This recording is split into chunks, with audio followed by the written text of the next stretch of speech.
नमस्कार दोस्तों, मैं नीरज सर स्वागत करता हूं आप सभी का मेरे यूट्यूब चैनल पर। दोस्तों, EMRS PGT का हाल ही में एग्ज़ाम हुआ 16 दिसंबर को, और इसका अब कट ऑफ क्या रह सकता है। आंसर की मिलाने के बाद ज़्यादातर छात्रों का ये एक क्वेरी है कि क्या आंसर कितना नंबर जो है वो कट ऑफ रह सकता है। चलिए इसी पे चर्चा करेंगे। सबसे पहले कट ऑफ बता देना, यूं ही कर देना, ये इतना आसान नहीं होता। इसमें बहुत सारी चीज़ों को ध्यान में रखना पड़ता है, जैसे कि टोटल सीट कितने थे, टोटल कितने एग्ज़ाम के दिन प्रेजेंट कितने कैंडिडेट थे, एब्सेंट कितने कैंडिडेट थे, कितने छात्रों ने फॉर्म फिल किया था, ठीक है। और फिर इन सब के बाद छात्रों का रिव्यूज़ कैसा रहा कि कैसा एग्ज़ाम गया है, और सर्वे, उसके बाद एक एनालिसिस के बाद मैं ये कटअप आप लोग को पेश कर रहा हूँ, ठीक है। तो चलिए वीडियो को शुरू करते हैं। तो सबसे पहली बात कि फॉर्म को भरने वाले टोटल कैंडिडेट थे लगभग 4.5 लाख कैंडिडेट थे। पहले तो 4 लाख का ये जो आंकड़ा है, ये 4 लाख का आंकड़ा RTI के माध्यम से चला आया था, ठीक है। लेकिन फिर जाकर के विंडो ओपन किया गया था कि आप फॉर्म फिल कर सकते हैं कुछ दिनों के लिए।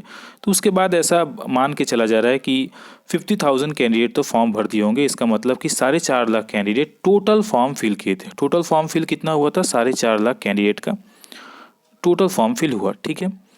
अब इसके बाद एक चीज़ और देखिए कि एग्ज़ाम के दिन आपने भी यह अनुभव किया होगा, ऐसा मीडिया रिपोर्ट्स में भी आ रहा है कि लगभग EMRS PGT के एग्ज़ाम के दिन लगभग 50% कैंडिडेट एब्सेंट थे, लगभग 50% एब्सेंट थे। तो यानी कि प्रेजेंट कैंडिडेट का नंबर कितना होता है कि ये होता है, सटीक बैठता है 2.25 लाख, है ना। 2,25,000 कैंडिडेट ने एग्ज़ाम दिया, ठीक। अब देखिए इसके बाद एक दो चीज़ें और है जिसे हम लोग को ध्यान में रखना चाहिए कि एग्ज़ाम का पैटर्न क्या था, सिलेबस क्या था। अच्छा, इस सिलेबस से इतर हटके दो चीज़ें जो बहुत इंपॉर्टेंट है, एक है हिंदी और दूसरा इंग्लिश। ये था कंपलसरी था, और इसमें पास करना भी कंपलसरी था। दोनों में कितना कितना नंबर का था? 10 नंबर का दोनों था। इनके नंबर ऐड नहीं होने थे। टोटल एग्ज़ाम हुआ 150 का, जिसमें से केवल 130 नंबर पे मेरिट बनता। इन दोनों का नंबर नहीं जुड़ना था, ठीक, लेकिन इन दोनों में पास होना आवश्यक था। और इसमें ऐसा देखा जा रहा है कि इंग्लिश में लगभग 30-40% कैंडिडेट फेल हो रहे हैं। ये 10 में से 4 नंबर लाना था, और इसमें से 40% कैंडिडेट लगभग फेल हो रहे हैं, ऐसा देखने को आ रहा है।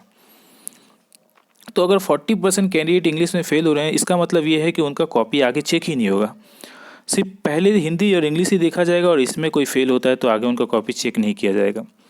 तो इसका मतलब देखिए हो जाता है कि कुल मोटा मोटा अगर मैं कहूँ इसको, तो 1.5 लाख कैंडिडेट के बीच ही कंपटीशन था EMRS PGT का, ठीक है।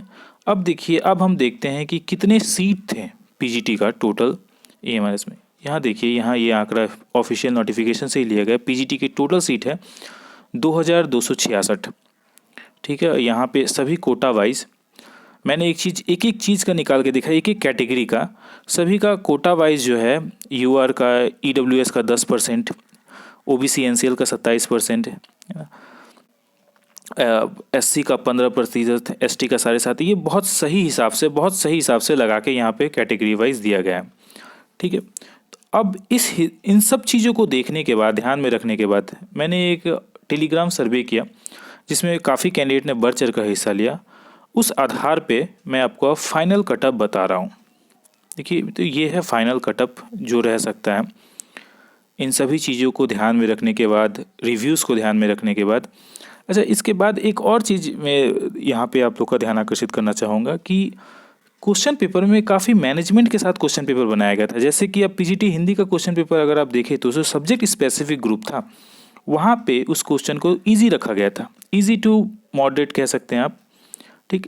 लेकिन जो जनरल सेक्शन है, जहाँ पे टीचिंग मेथोडोलॉजी है, रीजनिंग है, GK है, उस सेक्शन को हार्ड रखा गया था, ठीक। दूसरी तरफ अगर आप देखें PGT हिस्ट्री जैसे, तो वहाँ पे क्या था कि सब्जेक्ट तो हार्ड रखा गया था, लेकिन जो जनरल पेपर हैं उन्हें फिर इजी रखा गया था। तो इस तरह से एक मैनेजमेंट भी बहुत अच्छा देखा गया है। इन दोनों का जो संयोग है, सब्जेक्ट का और जनरल पेपर का, उसका मैनेजमेंट बहुत सही रखा गया था।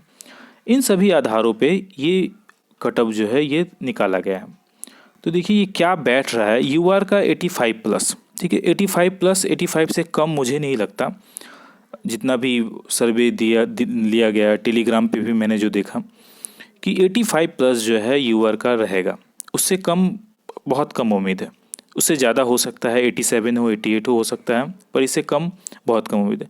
अच्छा, ओबीसी का 80 प्लस, ईडब्ल्यूएस का 82 प्लस, एससी का 75 प्लस, एसटी का 68 प्लस। ठीक है मित्रों, अब आप सभी से मेरा एक आग्रह रहेगा कि आपका किस कैटेगरी से हैं आप और आपका कितना नंबर बन रहा है, ये ज़रूर अपना कमेंट सेक्शन में ज़रूर बताइएगा मुझे। आशा है आपको ये वीडियो अच्छी लगी होगी।